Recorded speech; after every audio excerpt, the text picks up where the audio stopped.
I want to teach you some everyday words and phrases that you can use to build your vocabulary in a very practical way, because we use this vocabulary quite often. And if you are someone who enjoys building your vocabulary and improving your English fluency, subscribe to the channel, turn on notifications so that I can become your teacher. My name is Wes. The channel is Interactive English. It's all about trying to help you reach your fluency goals. So I have divided this lesson into three different categories: idioms, phrasal verbs, and useful phrases. So let's begin with some idioms. And the first idiom that I want to teach you is off the beaten path or off the beaten track. This means not known or popular with many people. And there are three things that I'd like to say about this idiom. The first thing is that you can use either path or track and say that some place is off the beaten path or off the beaten track. I don't know why, but I tend to use path and say that I went someplace that was off the beaten path.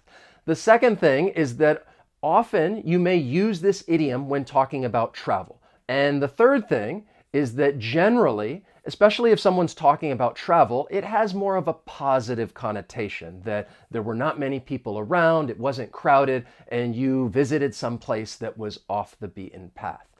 Now, that's not always the case. You could use this to just say that some place is remote. My grandfather's cabin is really remote and it is off the beaten path. Or when talking about travel, last year I went to Thailand and I discovered a beach that was really off the beaten track. So if you're like me and you like to avoid the crowds, then this is an idiom that you can use, because I often ask people, where can I go that is off the beaten path? He writes all about the best eats, stays, and attractions off the beaten path. Do you fancy going off the beaten track? Where are you from? A small town out west. It's sort of off the beaten path. Next is through thick and thin.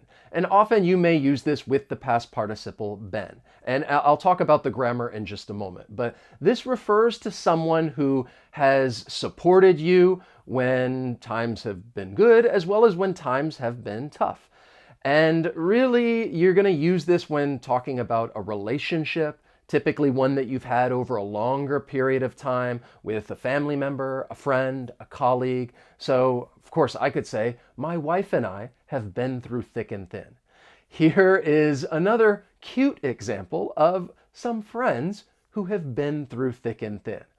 Now, going back to the grammar, often you're going to use this idiom with that past participle, and you're going to use the present perfect because you're talking about a relationship that started in the past and has continued to the present. And you want to say that you and someone else have been through thick and thin.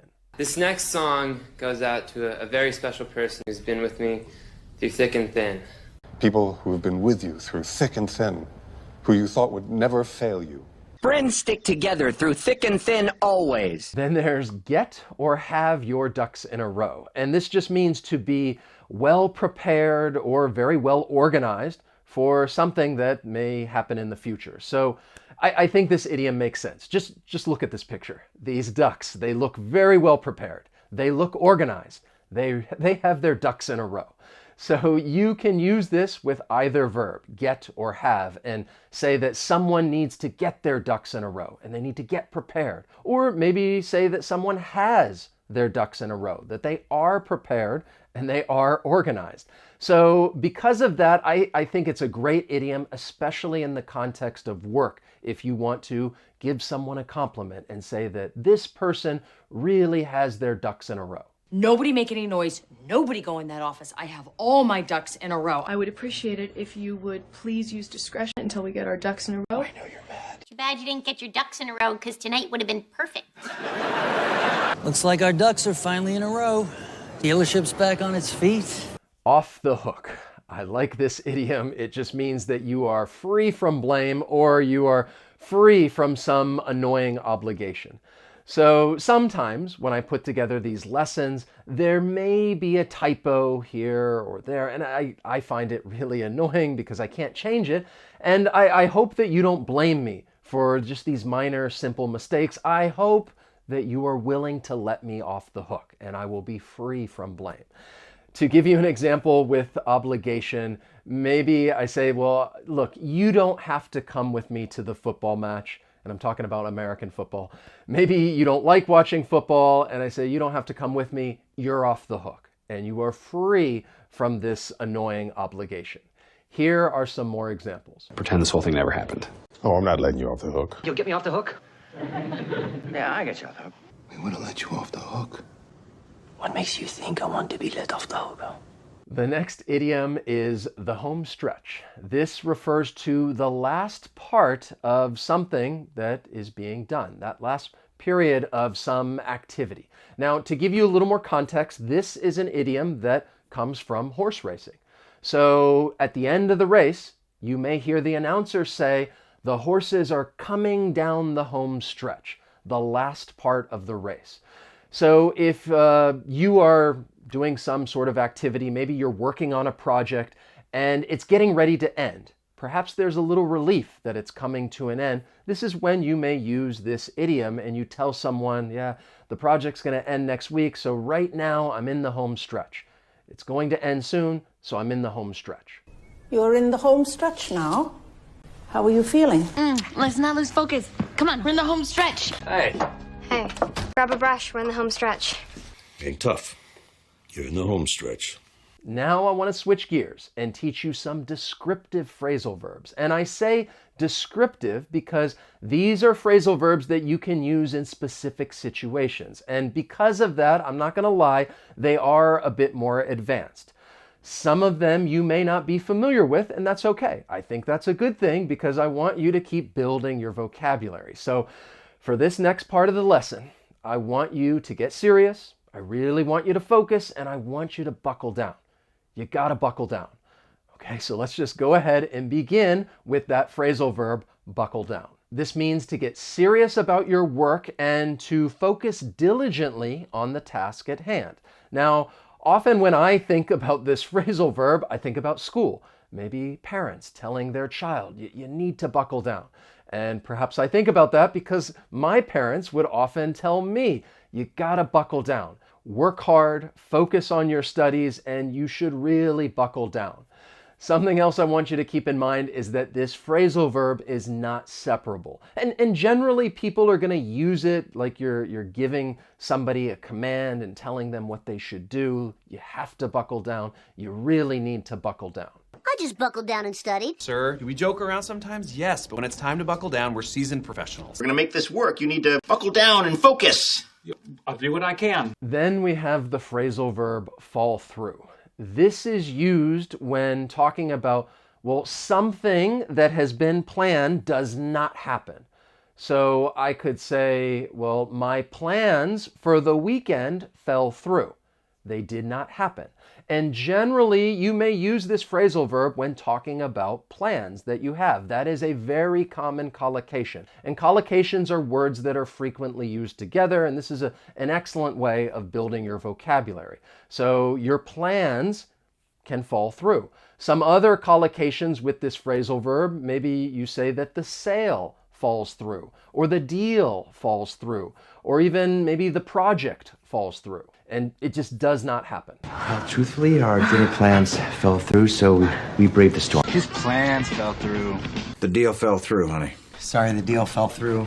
The next phrasal verb that I want to teach you is mull over. This means to think carefully about something for a long time. So it is really similar to someone saying, well, I'll think about it. Instead of saying, I'll think about it, you could say, I'll mull it over. But one slight difference is that you are thinking carefully. You're really taking something into consideration when you are going to mull something over. And I want to point out that this phrasal verb is separable. Like I just mentioned, you can mull something over. Let's have some fun. Here is a meme, a joke. This is a play on words. I must ask you a question, but I will give you time to mull it over. So I don't think I need to explain it to you. Mustache sounds like must ask, as well as mull it over. Well, just sounds like mull it over, and you're going to think carefully about it. Here are some more examples. All I ask is that you just take some time to really consider it. Mull it over. Okay? If it's still a no, No hard feelings. Oh, Mr. Simpson, shouldn't we begin by securing the struts? Let me mull that over. And did he say why he's reluctant? Didn't give a reason, just wanted to mull it over. Then there's eke out. This means to obtain or win something, really with great difficulty or through great effort. So it's like you're saying that you just barely obtain this thing or you just barely won.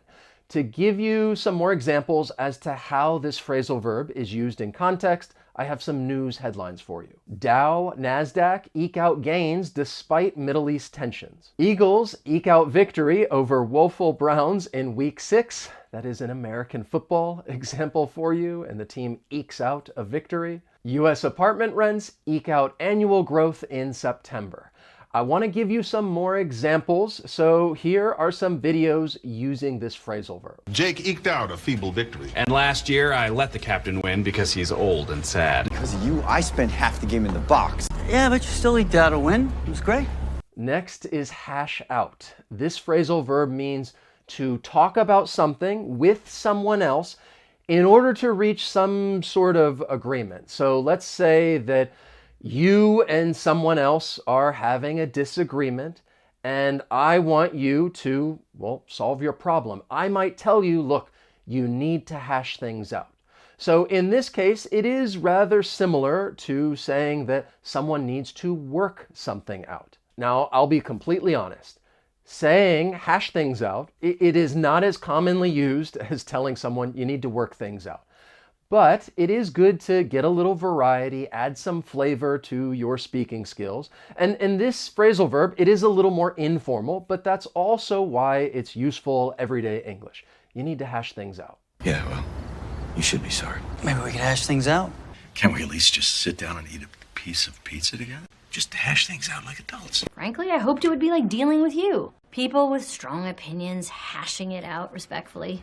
Now, I want to teach you some useful phrases. My plans are going to continue. I do not want them to fall through, and I still would like you to buckle down. So the first useful phrase that I'd like to teach you is pick up the tab. This just means to pay a bill, such as for a meal or drinks at a bar. Now, I will say that I think this is more of an American phrase, and often you may hear people using this phrase when talking about drinks at a bar. So pick up means to pay for something in this context, to pick up the tab. Now, if you're at a restaurant, you could say pick up the tab, but I think also it's very common to say pick up the check. Now, the tab specifically refers to a tally of items. And that's why I said maybe you would use this at a bar talking about drinks over a period of time, and they just keep adding drinks to the tab. So let's say that you and I go to a bar and I say, I am going to start a tab. And we get some drinks, and then maybe you want another one, and I say, put it on my tab. And then at the end of the night, I'm going to close my tab, which is the drinking bill. And because we are friends, I tell you, I am going to pick up the tab. Don't worry about it. Drinks are on me. I'm picking up the tab. Now, who's gonna be picking up the tab? He paid for everything. I pick up our bar tab all the time. He's picking up our tab. Excellent. At a loss for words. This means that you are unable to think of anything to say. You are speechless. And if you're looking for a one-word synonym for this phrase, it is speechless. Now, often you're going to use this with the verb to be and say that someone is at a loss for words. And this is really a great phrase to add emphasis. And it covers a range of emotions. So I can say that I was at a loss for words when my daughter took her first steps. And that was a very happy moment. Or I was at a loss for words when my grandfather passed away. And that was really sad. Or I was at a loss for words when my friends told me they were getting married, and that was more surprising and exciting. But in each of those examples, I could use this phrase and say that I was at a loss for words. Here are some more examples. You know, I'm always at a loss for words in these moments. Well, if you're at a loss for words, I can yield to our youngest member. This reporter is at a loss for words right now. Moot point. I like this phrase. Perhaps because I just like saying the word moot. But in general, it refers to a claim that someone makes about a topic that is no longer relevant, or it can no longer be questioned or debated. It just doesn't matter. It's a moot point. Maybe you think that I would have been a great doctor, and it really doesn't matter because I decided to become a teacher. It's a moot point. So in this context, it really does have a similar meaning to irrelevant or pointless. Let's have a look at some other moot points. If I were to talk about the nutritional value of eggs, but you are allergic to eggs, it's irrelevant. It's a moot point. Or maybe I say there's a new update for the iPhone, but you don't have an iPhone. Why am I telling you this? It's a moot point. Here are some more examples. But Mary's George's guardian. Surely that gives her some sort of say. It's a moot point. I'm starting to understand what you see in her. But regardless, it's a moot point. Then there's full of oneself. This is an informal adjective phrase that means, well, you think that you're very important, but in a way that really annoys others. So it's kind of similar to arrogant or proud.